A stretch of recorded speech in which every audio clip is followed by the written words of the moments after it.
Senator Grassley, as always, great to talk to you.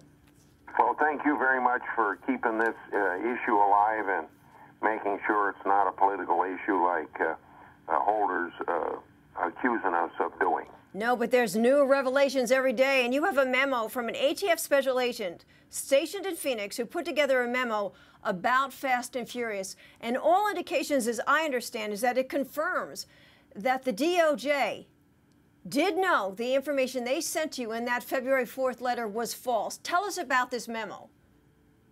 Well, the memo came from a whistleblower, a patriotic American that wants to make sure the laws are followed. And we had made an inquiry late January, a year ago, about Fast and Furious. And we got a letter on February the 4th that said there wasn't any gun walking. Okay, now we've become aware of a memo that goes up the chain of command and arrives at the Justice Department February the 3rd, one day before they told me there wasn't any gun walking, that talks about gun walking. And obviously makes it pretty clear that there was gun walking. And if enough people in the Justice Department knew about it, they obviously wouldn't send me the letter that they sent me.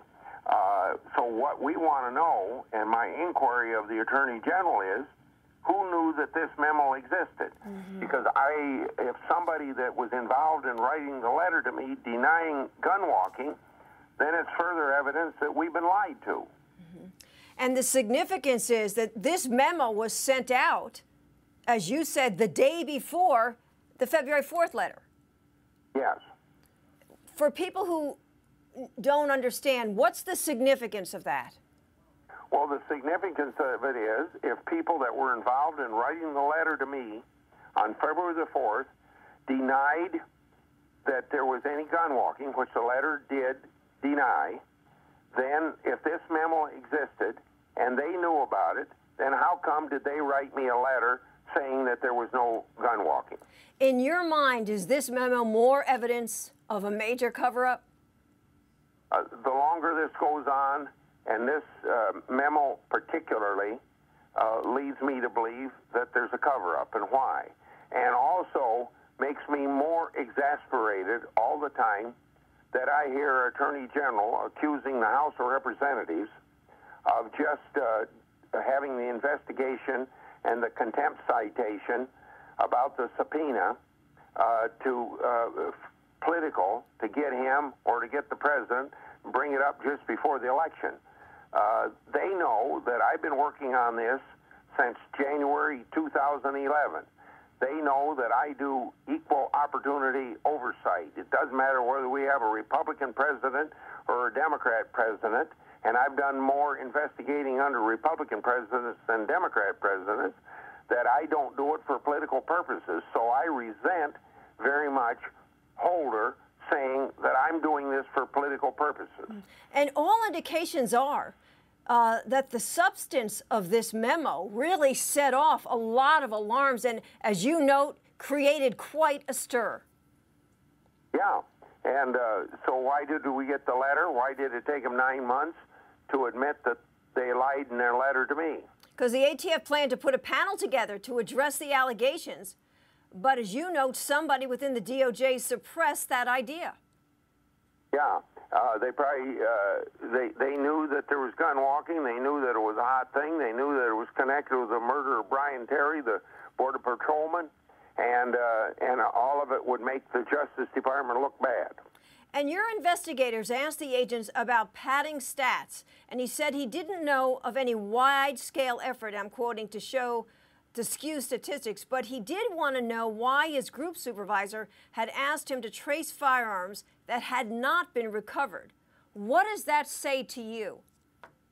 It says to me that they had this program of selling guns illegally, supposedly to follow across the border, supposedly to arrest drug kingpins, and the fact that they weren't willing to arrest those people or they weren't willing to follow the guns is that there was some other motivation in selling guns. And it's interesting because this agent, Agent Stiers, apparently he worked undercover at a Phoenix gun shop. So this information he has is really firsthand from a street agent. Yeah, without a doubt, and gives a great deal of credibility because nobody likes to be a whistleblower. They're patriotic people. They get in trouble every time they do something right. Every time they tell the truth, they get in trouble. So this gives a great deal of credibility to what Stiers says. Was there anything, I know that he also talked about the wiretaps, and he was concerned about what he was seeing happen with them. Well, of course, now they're made public, you know, as a result of ISA putting them in the congressional record, so I guess we can talk about it.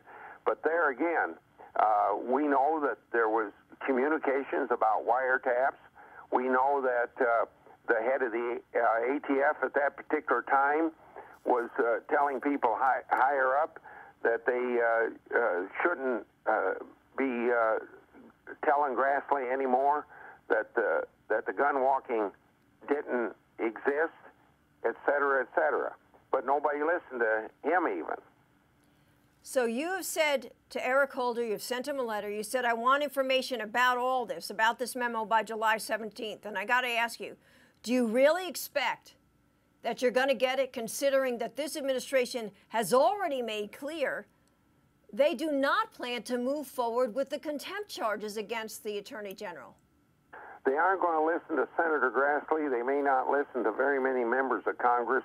The only thing that I think is going to bust this thing open and do it quickly is the extent to which they're hammered by the media of this country, which isn't apt to happen because I think the media wants to protect them for the most part.